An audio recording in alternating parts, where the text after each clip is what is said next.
Bonjour à tous. Dans cette vidéo, je vais vous présenter les temps géologiques et l'échelle chronostratigraphique. Avec cette vidéo, vous allez avoir une histoire de la vie de la Terre en moins de 15 minutes. Allez, on est concentré, on est motivé.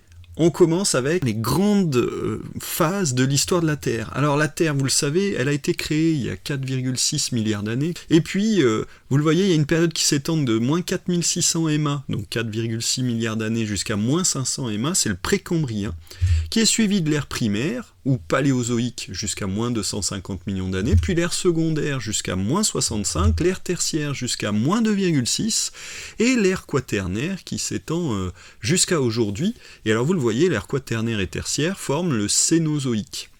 Alors paléozoïque, on a appelé ça en référence à zoo, la vie animale en particulier. Donc paléozoïque, c'est les anciennes formes de vie, méso, moyenne et céno assez récentes. Alors ensuite, on va avoir un découpage en étages. Alors je ne vais pas aller dans le détail, le détail vous le retrouvez sur l'échelle chronostratigraphique mondiale, mais moi je vais essayer de vous montrer comment procéder pour arriver à se souvenir de tout ce bazar-là. Donc là j'ai tout mis. Alors comment on fait pour se souvenir de ce qu'il y a dans le précambrien? Moi j'utilise en fait les premières lettres de chaque élément pour essayer de m'en souvenir. Alors bien sûr il faudra être vigilant parce qu'il y aura des lettres qui reviennent. Alors pour le précambrien, c'est AP, H-A-P. Adéen, archéen, protérozoïque. Alors ensuite, dans l'ère primaire, j'utilise COS, DCP, ça fait cambrien, ordovicien, silurien, dévonien, carbonifère et permien. Alors bon, pour pas confondre les deux C, vous voyez, il y a précambrien, donc forcément que le premier dans l'ère primaire, c'est le cambrien. Secondaire, TJC, Trias, Jurassique, Crétacé. Et dans l'ère tertiaire, alors vous voyez qu'il y a le paléogène et le néogène, et ensuite il y a 5 étages. Alors moi j'utilise le petit code POMP. Ça veut rien dire, mais ça nous permet de nous en souvenir. Alors là encore, il y a 2 P, donc le problème c'est quel est celui qui commence. Paléo c'est toujours plus ancien, donc paléocène, éocène, oligocène, et ensuite dans le néogène, miocène, pliocène. On a aussi pour l'ère quaternaire, PH, Pléistocène et Holocène. Et maintenant qu'on a vu comment se souvenir de ça, c'est-à-dire que là, si vous avez ça, vous avez 90% de l'histoire géologique de la Terre.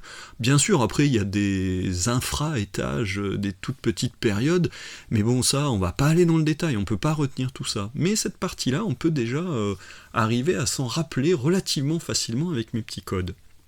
Alors on va établir un peu mieux la chronologie, vous le voyez, c'est pas du tout linéaire, c'est carrément exponentiel, presque 4 milliards d'années dans le précambrien, et vous voyez que déjà l'Adéen c'est 600 millions d'années, et 1500 pour l'Archéen, et presque 2000 pour le Protérozoïque, donc c'est des monstres, mais on est d'accord, on a très peu de données dessus, puisque c'est des choses qui sont assez anciennes. Et on le voit, l'ère tertiaire, elle va être découpée en 2 grandes parties, paléogène et néogène, vers moins 23 millions d'années environ. Alors maintenant, qu'est-ce qu'il nous faut apprendre là-dedans ?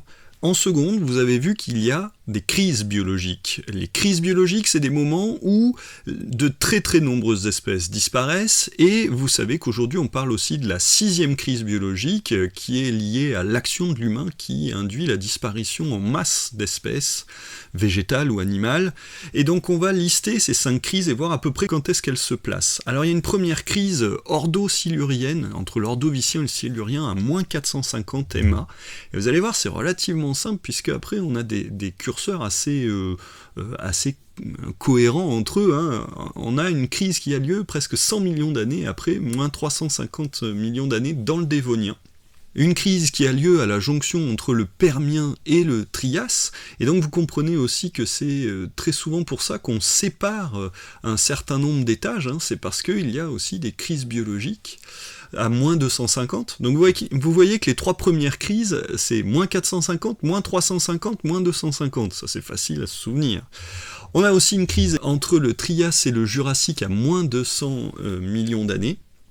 Et puis la crise la plus connue par les élèves, c'est la crise Crétacé-tertiaire ou Crétacé-paléogène à moins 65 millions d'années, c'est celle qui a contribué à l'extinction des dinosaures, mais aussi d'à peu près 65% des espèces qui existaient sur Terre à l'époque.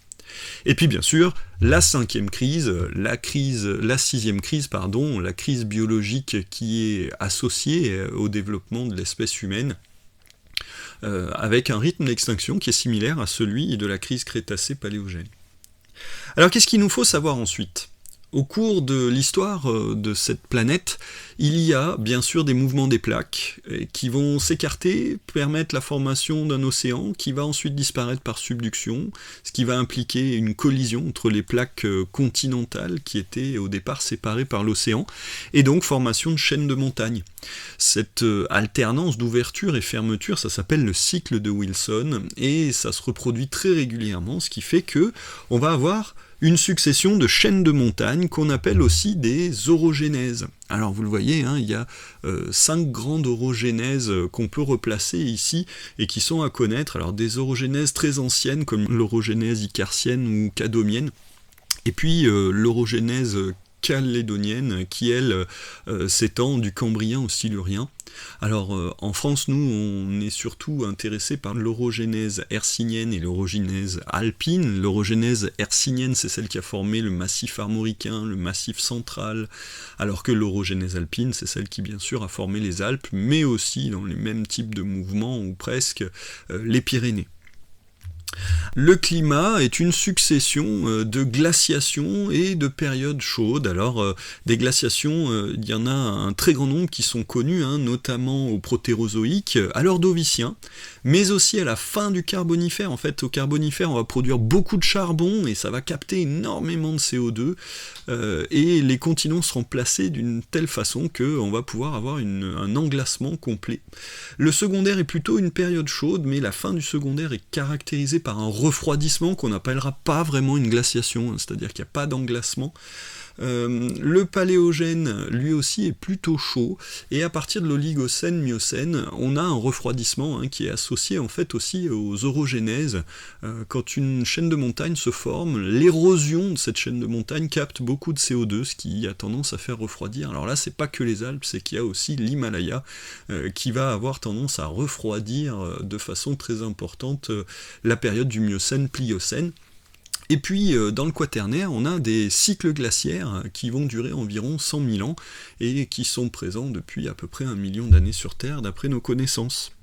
Alors maintenant qu'on a vu orogénèse et climat, on va essayer de faire un petit listing très rapide de ce qui s'est passé, l'histoire de la Terre en quelques minutes. Alors, quelques centaines de millions d'années après la naissance de la Terre, on a quand même une surface qui est encore complètement fondue, des gaz très importants dans l'atmosphère en quantité. Et puis bien sûr la vapeur d'eau, avec le refroidissement de la planète, elle va se condenser et elle va former les océans. À peu près 4 milliards d'années, on a les roches les plus anciennes connues sur Terre, les gneiss d'Acasta. À 3500 millions d'années, 3,5 milliards d'années, on a des traces de stromatolites, et vous le savez, ces stromatolites, ce sont des cellules végétales de type algues, alors c'est plutôt des bactéries, qui produisent de l'O2 dans l'océan, et qui sont associées au fer rubané, qui montre que l'océan a été oxydé par cet ajout d'O2.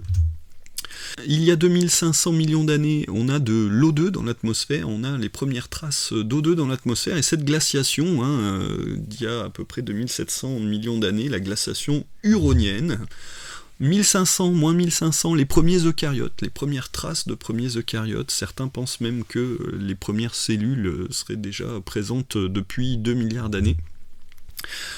Il y a moins 700 millions d'années, juste avant l'entrée dans le Cambrien, une glaciation assez brutale, le cryogénien, avec carrément la planète Terre dans son ensemble qui est recouverte de glace. C'est ce qu'on appelle la Terre boule de neige ou Snowball Earth. En moins 500 à peu près Cambrien, les premiers vertébrés. Et en fait c'est ça qui marque l'entrée dans le Paléozoïque, les premiers êtres vivants animaux, avec notamment Pikaia, le premier vertébré dans la faune de Burgess. Et vers moins 450 millions d'années, les premières plantes, et puis déjà la sortie des eaux. 400 millions d'années, les premiers vertébrés terrestres avec Ichthyostega, et puis à 350 millions d'années, les premiers amphibiens.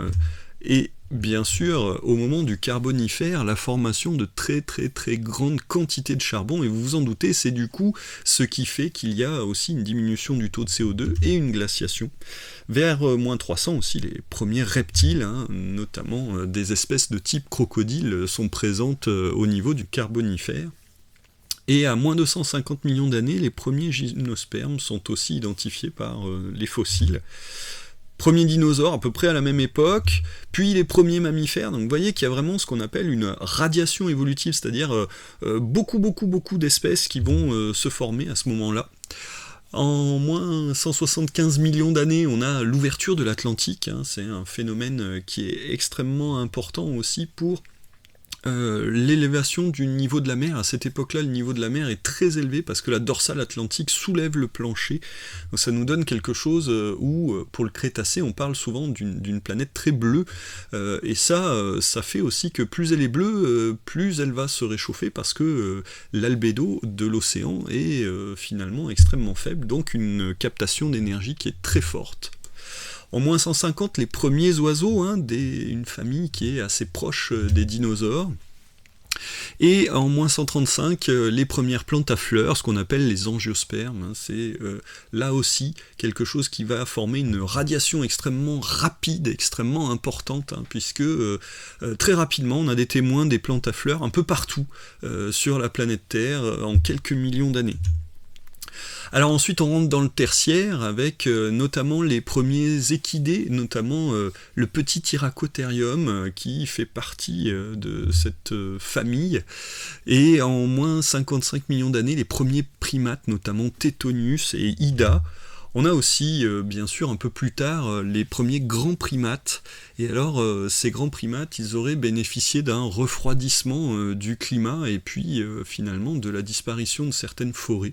Alors, dans les premiers grands primates, hein, c'est finalement ces individus qui font partie du groupe du gorille, du chimpanzé et de l'homme. On a Proconsul.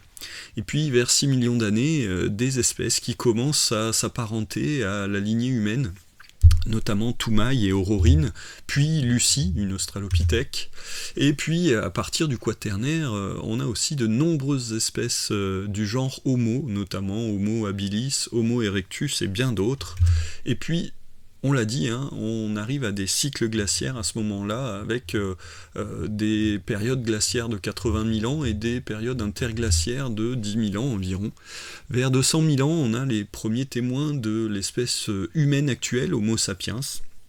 Et puis, vous le voyez, hein, la distinction entre Holocène et Pléistocène, elle se fait à peu près à 11 700 ans, hein, presque 12 000 ans, donc 0012, et elle est marquée par un réchauffement global quand même assez marqué, et du coup associée au début de l'agriculture, mais aussi de la domestication. Et donc c'est quelque chose qui est très souvent étudié dans les TP-Bac, hein, simplement parce que on va pouvoir retrouver des indices de cette domestication, puis des indices bien sûr du réchauffement climatique qui a lieu à ce moment-là. Voilà, je vous ai présenté l'histoire de la Terre et l'échelle chronostratigraphique. Vous aurez compris que cette échelle chronostratigraphique, elle est marquée par les différents événements géologiques, climatiques et biologiques qui se sont produits. J'espère que vous avez à peu près tout saisi à cette partie-là et que vous aurez compris comment refaire ce beau schéma. Je vous souhaite une très bonne journée et à très bientôt sur ma chaîne YouTube.